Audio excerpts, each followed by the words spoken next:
ito ay rated SPG. Striktong patnubay at gabay ng magulang ang kailangan. Maaaring may masiselang tema, lengguwahe, karahasan, sexual, horror o droga na hindi angkop sa mga bata.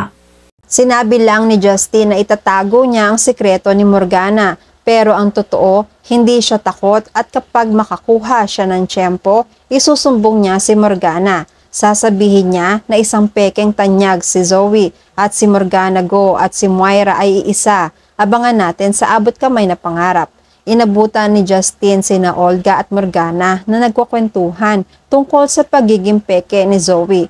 Pinapatransfer na ni Morgana ang lahat ng shares niya kay Zoe. Tanong ni Olga, kaya ba ng konsensya ni Zoe na makipaghatian sa mana kahit alam ni Zoe matagal na hindi siya tagapagmana. Biglang pumasok si Justin, nakisali sa usapan. Nagulat si Morgana. Para kay Justin, bakit gagawin ni Morgana yon? Wala namang bisa kahit ilipat niya lahat ng shares niya dahil nagpapanggap lang naman siyang si Morgana. Nagalit si Morgana, nagbanta kay Justin. Pagkatapos makipag-usap ni Justin kay Morgana, pinasakay ni Justin si Morgana sa paniniwalang natatakot siya rito. Dahil sa takot, natural na hindi niya ipagsasabi ang mga lihim na nalalaman niya. Kagaya ng buhay pa ang isang tunay na Moira at matagal na palang tinatago ni Zoe na isa siyang pekeng tanyag. Binalaan ni Morgana si Justin. Pumayag si Justin. Umalis na siya pero may iba pang plano si Justin. Hindi niya ito ililihim. Sasabihin niya sa daddy niya na hindi tunay na tanyag si Zoe. Dahil kung ganon, dadagdag lang si Zoe sa hatian sa mana ng mga tanyag. Plano rin ni Justin na sabihin ito agad kina RJ dahil hindi gusto ni Justin na niloloko nila sina RJ at Giselle, pati na rin si Annalyn.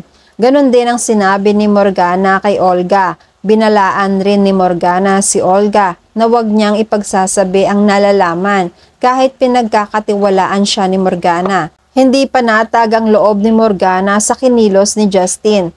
Duda siya kay Justin. Parang nakakaramdam siya na binabaliktad at pinapasakay lang siya ni Justin. Kaya simula ngayon, mamanmanan na niya si Justin. Hindi pwedeng makalusot si Justin. Inutusan ni Morgana si Olga na bantayan maigi ang mga kilos ni Justin. Maya-maya nga itinawagan ni Justin ang daddy niya para ipaalam agad ang nalalaman niya. Ring ng ring ang cellphone ng daddy niya. Walang sumasagot. Hindi pwedeng walang makaalam nito. Kailangan masagip man lang ni Justin ang manang tatamasain ni Zoe pag nagkataon. Mas mabuti pang mapunta na lang lahat kay Annalyn kahit hindi na sa kanya. Hindi deserve ni Zoe ang makakuha ng mana mula sa mga tanyag. Naisipan naman ni Justin na si RJ na lang ang kausapin tungkol sa sikreto ni Morgana at Zoe. Tinawagan niya agad si RJ. Sinagot naman agad ni RJ ang tawag ni Justin. Sabi ni Justin, "Hello Tito RJ, gusto sana kita makausap. Importante po, tungkol ito sa buhay at pamilya natin. Lalo po sa inyo. Magugulat kayo sa malalaman nyo." Sabi ni RJ, "Okay Justin, magkita tayo mamaya." Sa mga oras na ito ay lumabas si Morgana. Nakita niya si Justin na may kinakausap sa cellphone. Ang lakas ng kaba ni Morgana. Naghihinala siyang nagsusumbong na si Justin. Nagmamadaling lumapit si Morgana kay Justin. Nahuli ni Morgana na may kausap si Justin sa cellphone. Hinila niya si Justin na ibaba nang wala sa oras ni Justin ang tawag. Nagtaka naman si RJ sa kabilang linya kung bakit nawala bigla si Justin. Nagulat si Justin sa pagkakahila sa kanya ni Morgana. Kakausapin na naman ng pasikreto ni Morgana si Justin. Galit na galit si Morgana. Sabi ni Morgana, "Hindi pa man tayo natatapos ang sambuong araw ay hindi ka na agad tumutupad sa usapan? Magsusumbong ka na agad?" Naiinis rin si Justin. "Ano ba? Aray ko. Pwede ba Morgana? Huwag kang paraning dyan. Your secret is safe with me." Hindi naman naniniwala si Morgana. Galit pa rin siya. Nagbanta na naman. "Tandaan mo Justin, sa oras na maramdaman kong kakanta ka na, ako na mismo ang titikom dyan sa bibig mo. panghabang buhay. Mahigpit ang pagkakahawak ni Morgana sa braso ni Justin. Nagtititigan sila hanggang bitawan ni Morgana ang braso ni Justin na pahagis. Umangal si Justin dahil nasaktan siya. Dahil naman nabalitaan ni Lynette na magaling na si Chang Susan, lahat sila ay nagmadaling bumisita sa kwarto ni Chang Susan. Masayang-masaya sila lalo sina Annalyn at Lynette. Nami-miss ni Josa si Chang Susan. Nagsabi na siya ng mga gagawin nila ni Chang Susan sa oras na gumaling at makalabas na si Chang Susan. Nagtatawanan na sila. Gumaan na kahit paano ang mga problema nila. Nabanggit ni RJ kay Lynette na tinawagan siya kanina ni Justin. Nagtataka si Lynette at tinanong kung ano ang sadya ng tawag ni Justin. Nakatingin rin si Annalyn sa kanila. Nakikinig siya sa pinag-uusapan. Sabi ni RJ, hindi ko gaano na itanong ang tungkol sa pag-uusapan namin. Bigla kasing naputol. Basta ang nabanggit niya sa akin, may sasabihin daw siya tungkol sa pamilya natin. Napataas ng noo si Lynette. Naisip niya na maaaring may importanteng sasabihin talaga si Justin. Hinayaan na lang nila at nagbalik na sila sa pakikipagkwentuhan kay Chang Susan. Sa opisina ni RJ, may memo na dumating. Magkakaroon ng ibang doktor ng Apex ng clinical trial sa US. Gusto ni RJ na mapabilang dito. Isasali niya ang sarili niya sa mga listahan ng doktor na dadalo dito. Nalaman kasi ni RJ ang epekto ng clinical trial na ito ay makakapagpabalik ng memorya niya. Masayang nagpaalam si RJ kay Lynette. Lynette, aalis muna ako. May iwan ko muna kayo ng ilang araw. Habang wala ako, mag-iingat kayo ni Annalyn. Sabi ni Lynette, aalis ka? Saan ka pupunta? Sumagot si RJ.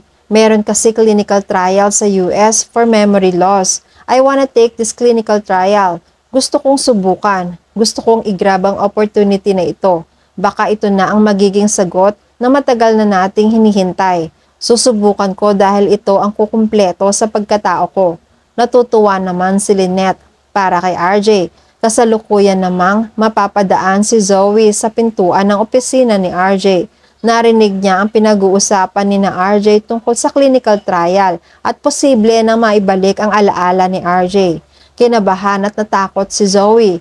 Kung ito ang magpapabalik ng alaala ni RJ, kailangan gumawa sila ng paraan para mapigilan si RJ. Nagmamadali si Zoe na tumakbo kay Morgana. Dire-diretso siya sa opisina ni Morgana. Nagulat si Morgana. O Zoe, bakit parang takot na takot ka at hingal na hingal? Anong nangyari sa'yo? Binalita agad ni Zoe ang masamang hangin na nasagap niya. Ma'am, Dad will go to the US to take a clinical trial to regain his memory. At wala tayo doon para pigilan yon. Relax lang si Morgana. Walang epekto sa kanya ang mga balita. Nagtaka si Zoe. Kinulit-ulit ang mami. Ma'am, bakit wala kang reaksyon sa mga sinabi ko? Hindi ka ba natatakot na kapag bumalik ang alaala niya ay maibalik lahat ng kasalanan natin? Malalaman na niya ang totoo kahit wala nang magsabi pa sa kanya ng katotohanan. Kasi siya na mismo, matatandaan na niya yon. Sumagot na si Morgana. Huwag ka ngang magpanik dyan.